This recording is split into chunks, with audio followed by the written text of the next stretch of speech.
नमस्कार दोस्तों, मैं निरंजन कुमार। आप देख रहे हो NK news 25 YouTube channel. Rajasthan में संभ्रांता हिंसा का मामला इन दिनों लगातार जमकर चर्चा का विषय बना हुआ है। इस बीच कांग्रेस की 52वां से विधायक इंदिरा मीणा गुरुवार को टोंक पहुंची, जहां उन्होंने थप्पड़ कांड के बाद जेल में बंद नरेश मीणा से मुलाकात की। जेल में बंद नरेश मीणा से इंदिरा मीणा ने क्या बातचीत की, ये तो आने वाले समय में ही पता चलेगा। लेकिन इंदिरा मीणा ने जेल से निकलने के बाद मीडिया में काफी आक्रामक तेवर दिखाए।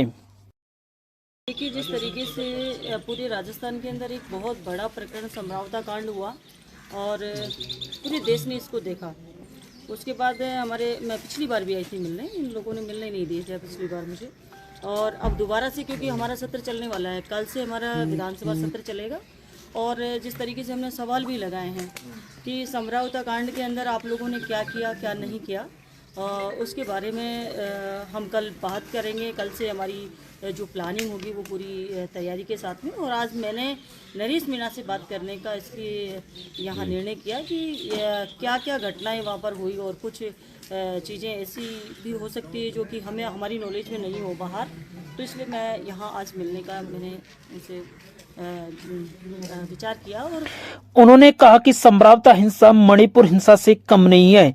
इंदिरा मीणा ने इस प्रकार का बयान देकर राजस्थान की सियासत में हलचल पैदा कर दी है। आगे इंदिरा मीणा ने कहा है कि पुलिस ने ग्रामीणों पर जमकर बर्बरता दिखाई, जिसकी वजह से इतना बड़ा कांड हुआ। उन्होंने सरकार को भी आड़ो हाथ लेते हुए कहा कि राजस्थान में संभ्रांता जैसा बड़ा कांड हुआ, लेकिन भजनलाल सरकार अभी तक चुप बैठी है। उन्होंने इस मामले की प्रशासनिक जांच पर भी बड़े सवाल उठाए। संभ्रांता मामले को लेकर इंदिरा मीणा ने कहा कि कांग्रेस इस मुद्दे पर इस बार विधानसभा सत्र में भजनलाल सरकार को जमकर घेरेगी। सबसे महत्वपूर्ण चीज़ है कि जिस तरीके से बंद रखा जा रहा है, जिस तरीके से जमानत नहीं हो रही है, मैं तो इसको आम एक निर्दलीय प्रत्याशी के रूप में नहीं, एक समाज का एक व्यक्ति है और एक आम आदमी के तौर पर भी हम इसको देखें तो एक थप्पड़ वाले कांड में इतना बड़ा सज़ा और इतने टाइम तक बंद रखना, ये मैं समझती हूँ कि जायज़ नहीं है। कहीं न कहीं सरकार की तानाशाही, कहीं न कहीं जिस तरीके से ये चल रहा है प्रकरण। मैं कांग्रेस की हूँ और फर्स्ट दिन से ही जैसे कि ये घटना हुई, उस समय मैं महाराष्ट्र में थे और वहीं से मैं लाइव आकर इस प्रकरण के बारे में मैंने बात की। और जिस तरीके से दोषी अधिकारी थे जिन्होंने लोकतंत्र की हत्या की, उनका आज तक एक नोटिस जारी सरकार की तरफ से नहीं हुआ, उन पर जांच नहीं हुई। और एक थप्पड़ मारने वाले कौन सा नेता ऐसा है जिस पे मुकदमे दर्ज नहीं है? बहुत सारे हमारे विधानसभा के अंदर भी सैकड़ों मुकदमे दर्ज है बहुत सारे नेताओं पर, विधायकों के ऊपर। तो इतनी बड़ी सज़ा नहीं बनती है नरेश मीणा की। ये सब लोग हम इस मुद्दे पे इस मुद्दे को सीरियस है हम लेकर, लेकिन सरकार जिनके लगती नहीं है, जो सरकार इन चीज़ों को मानती नहीं है, जो जनता की परवाह नहीं करती, उस सरकार के ऊपर जून तक नहीं रहेंगी इस मुद्दे को लेकर। कितने लोगों का नुकसान हुआ, कितने लोगों की गाड़ियाँ भी जलाई गई और वो जनहानि, वो बच गया। थोड़ा सा मैटर की जनहानि नहीं हो पाई। तालाब के अंदर कितने सारे बालक वहाँ पर कूद गए, आग उन्होंने लगा दी। पुलिस ने जो कांड किया वो सारा का सारा रफा दफा कर दिया गया और नरेश मीणा के ऊपर लगाए गए आरोप सारे के सारे, जबकि ये सारे सबको पता है कि नरेश मीणा एक थप्पड़ मारने का मुलजिम है और उससे बड़ा मुलजिम एसडीएम भी है जिसने लोकतंत्र की हत्या करी, उससे बड़े कलेक्टर भी जिसने ये व्यवस्थाएं नहीं संभाली, वो सब लोग इसमें शामिल हैं। जो पूरा राजस्थान इस बात को लेकर बहुत सीरियस है और पूरा समाज भी इस चीज़ को लेकर बहुत मतलब अग्रेसिव है। आज हम सब लोग देख रहे हैं कि 25 तारीख की जो वो है, उसके अंदर काफ़ी लोगों की तरफ से मेरे पास मैसेज आ रहे हैं, बहुत अधिक संख्या में लोग पहुँचने की उम्मीद है वहाँ पर। लेकिन नागर की बात छोड़िए आप, सीएम, यहाँ तक कि सीएम को लेकर के एक भी मंत्री इनका ऐसा नहीं है जिनसे सवालों के जवाब लग सके। हमारे सवालों के जवाब तक नहीं दे पाएंगे ये लोग। और घेरने के लिए आप ये मानिए कि ये क्या बोलेंगे कि विपक्ष को नहीं बोलने देंगे। इन्होंने किया क्या 1 साल के अंदर? इन्होंने कोई भी ऐसा काम किया हो, हमने जो काम किए उनके उद्घाटन वगैरह ये लोग करते फिर रहे हैं। इन्होंने एक काम नहीं किया। इन्होंने जो फर्स्ट बजट में जो इन्होंने किया, 100 दिन की कार्य योजना बनाई, उसको अभी तक चस्पा नहीं किया।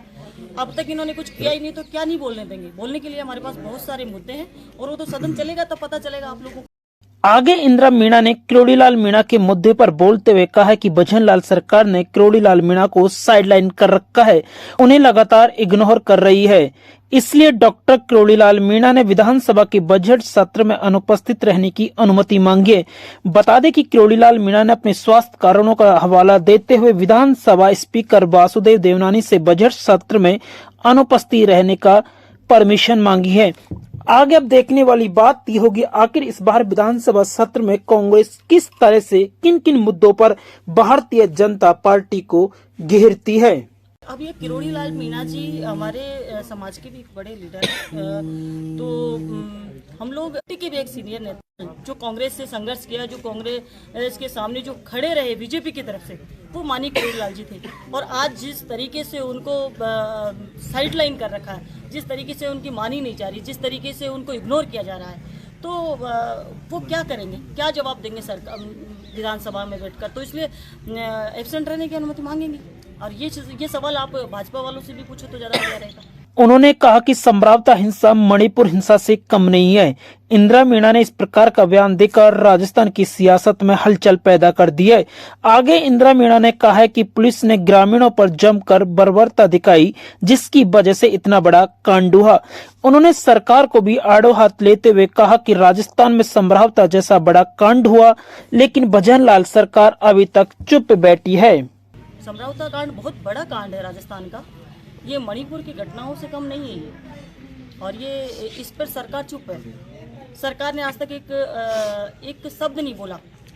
और सवाल भी लगाया हमने विधानसभा के अंदर, देखते हैं सवाल का जवाब देंगे या फिर पहले के जो सवाल पेंडिंग चल रहे हैं उन्हीं की तरफ पेंडिंग चलाएंगे। उन्होंने इस मामले की प्रशासनिक जांच पर भी बड़े सवाल उठाए। संभवतः मामले को लेकर इंदिरा मीणा ने कहा कि कांग्रेस इस मुद्दे पर इस बार विधानसभा सत्र में भजनलाल सरकार को जमकर घेरेगी। जब न्यायिक जांच की बात हो गई थी, उसके बाद में प्रशासनिक जांच इन लोगों ने करी है। प्रशासनिक जांच के लिए बोला है। प्रशासनिक जांच कोई बड़ा भाई छोटे भाई को नुकसान पहुंचा सकता है क्या?